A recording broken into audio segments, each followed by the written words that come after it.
tous et à toutes, moi c'est Kenji, j'espère que vous allez bien et je suis en compagnie de Doko. Salut à tous. Et on est de retour pour un nouvel épisode de Il était une fois la vie et aujourd'hui ça va être que... Ça va être pas bien. Ça va être pas bien. C'est 24 heures limite ou... Titre de merde. 24 Hours to Live dans sa version originale de Brian SMRZ. C'est impossible à prononcer. Smears, Brian Schmurz. Voilà. Est-ce un pseudo? Est-ce son vrai nom? Est-il croate, roumain? Dites-le nous dans les commentaires si vous avez une réponse. C'est en réalité c'est le monsieur qui jouait le chauffeur de Ian Malcolm dans Jurassic Park. Voilà. Oh mon Dieu! C'est pour vous on dire. donne une caméra à n'importe qui pour réaliser un film. Enfin, voilà. Alors, 24 heures limite, de quoi ça parle? Résumé. Un film de merde. Alors, ça parle de Ethan Hawke, qui est un contractant indépendant, qui est un entrepreneur indépendant, qui est en fait un tueur à gages, plus ou moins. Ouais, non, pas agent secret, un tueur à gages, on va dire. Un agent qui permet de s'infiltrer, de soutirer des preuves. Et qui c'est donc, un ancien militaire, en fait, c'est un ancien militaire qui a été, comme souvent dans les récupéré dans le privé. Donc, la société dite Red Mountain, basée en Afrique du Sud, va se faire attaquer en justice pour des pratiques pas très légales et pas très morales, pas très par un ancien, justement, homme de main qui s'était fait engager, qui, du coup, lui, veut témoigner parce qu'il a vu des horreurs. Et donc, du coup, on appelle Ethan Hawke pour le tuer. Et comme le montre la bande-annonce, parce que cette bande-annonce montre tout, en fait, il se fait tuer par la garde du corps chinoise de l'autre et il se fait ramener à la vie. Et il a 24 heures. He's alive. Et il a 24 heures, comme il y a un téléphone incrusté dans son bras où on voit le décompte, donc il a 24 heures pour en fait péter la gueule à la société. On ne sait pas pourquoi, mais comme c'est montré dans la bande-annonce, ben voilà.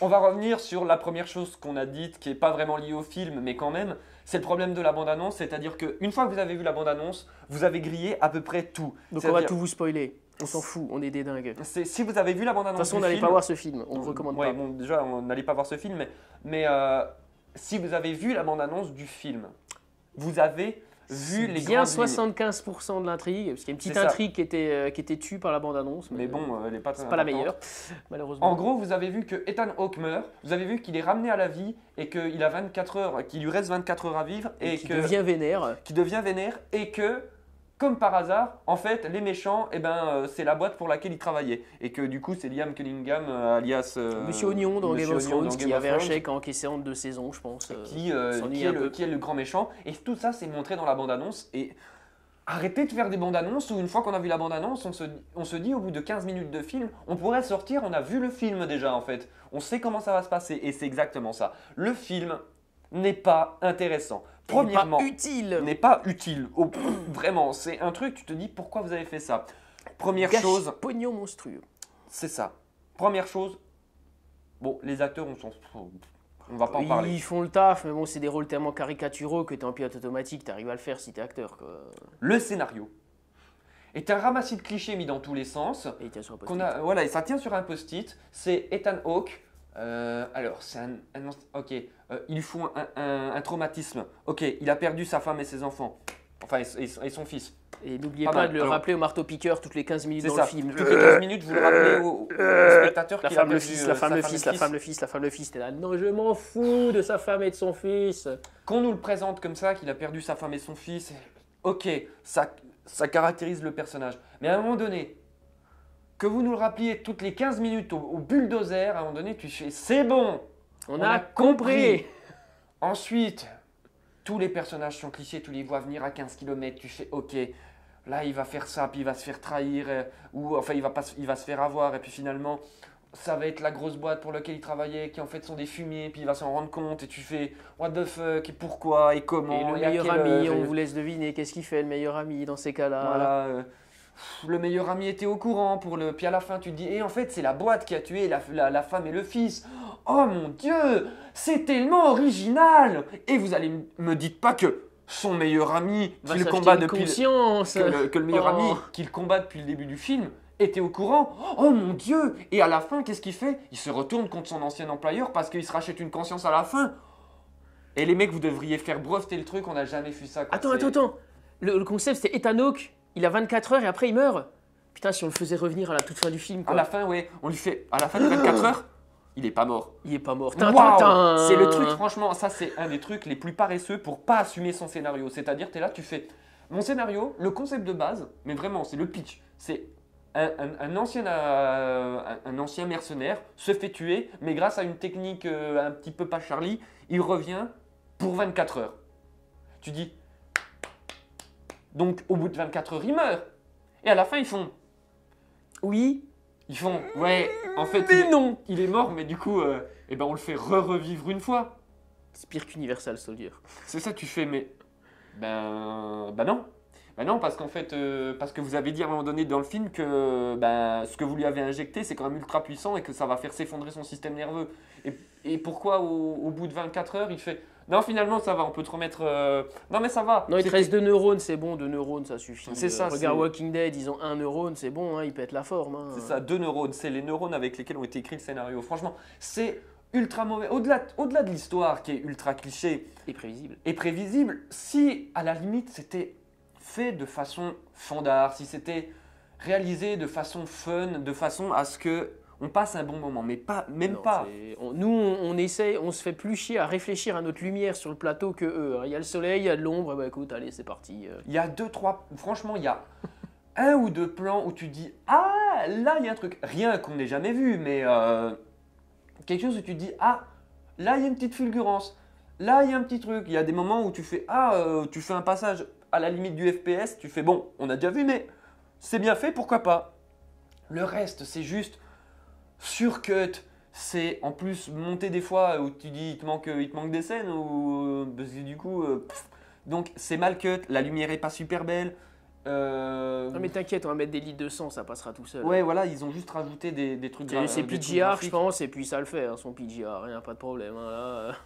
Et puis voilà, donc c'est pas super beau à voir, c'est pas super fun à voir, c'est assez chiant. Intéressant à voir du tout. Hein, Parce que du coup, ça serait prévisible, cliché, mais à la limite, tu dirais, bon, ils font les yakayo, ils en font des caisses. Voilà, parce que regardez Liam Neeson, tous les films qu'il a fait récemment, tu t'intéresses un minimum et tu sais très bien comment ça va finir. Voilà. Tu t'en fous, la trilogie Taken, ça n'a rien inventé, mais bon, ok, tu regardes, voilà. Tu prends un minimum de plaisir, voilà, mais là, non.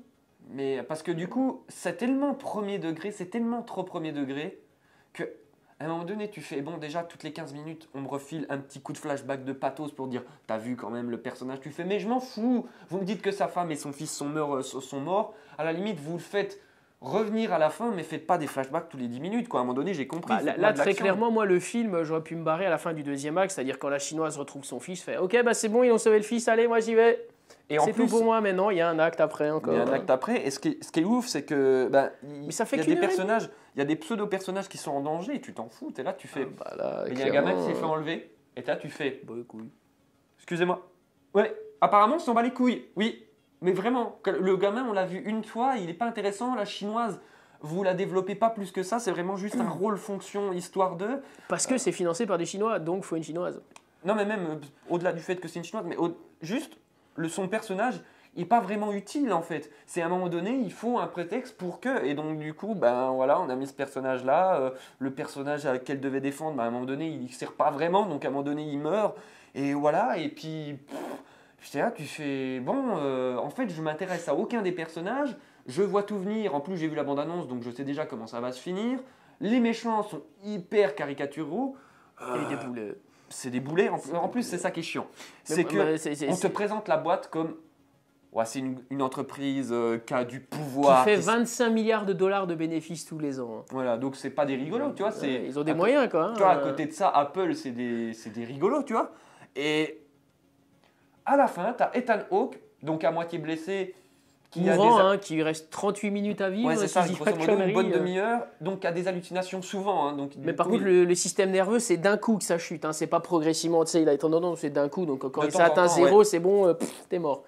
Alors que ça aurait pu être marrant, tu vois, de mettre une dégradation, des moyens physiques et tout, non, il hallucine juste de temps en temps. De temps en temps, il a des petites allus, et tu fais donc le mec, il est diminué, il est blessé, il a de temps en temps des allus, il arrive dans le QG, et il défonce tout. Parce qu'il bossait pour eux jusqu'il y a un jour, donc il connaît toutes les procédures, il sait comment ça se passe.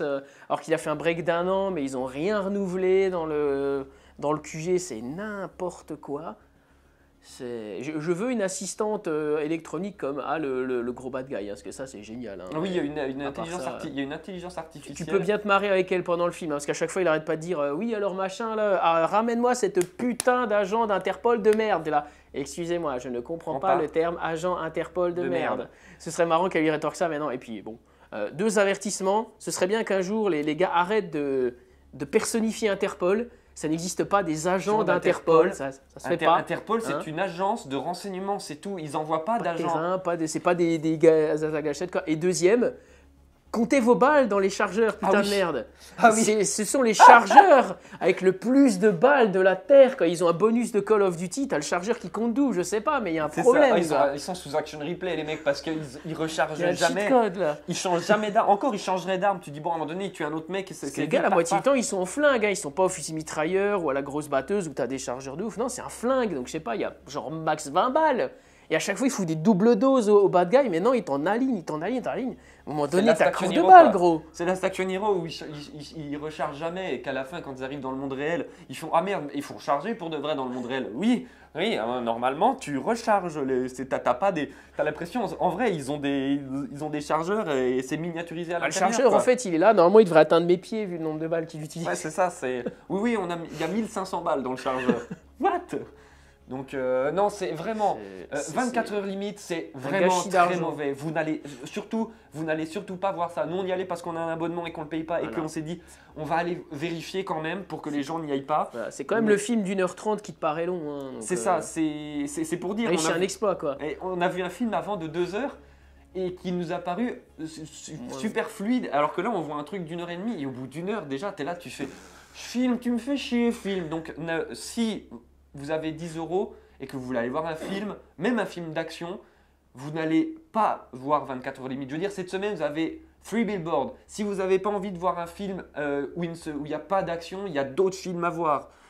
Si vous avez envie de voir une comédie, il y a d'autres trucs. Mais vous filez pas 10 balles à ça. Vous n'allez pas voir ça. Je comprends pas. C'est une perte d'argent pure et dure. Je comprends pas qu'on puisse donner de l'argent pour faire ça, quoi. C'est un truc qu'on a déjà vu. C'est inutile, c'est une perte de temps, c'est pas intéressant, ça réinvente rien. Ce que je me demande, c'est comment ça arrive chez un prod et qu'il lit le scénar et il fait ouais, franchement, ça c'est cool, ça je le produis. Tu fais mais gros. Je comprends pas que les Chinois mettent. Ok, les Chinois mettent de la thune dans tout et n'importe quoi. En ce moment, ils sont là, ouais, on veut investir dans le cinéma, quoi.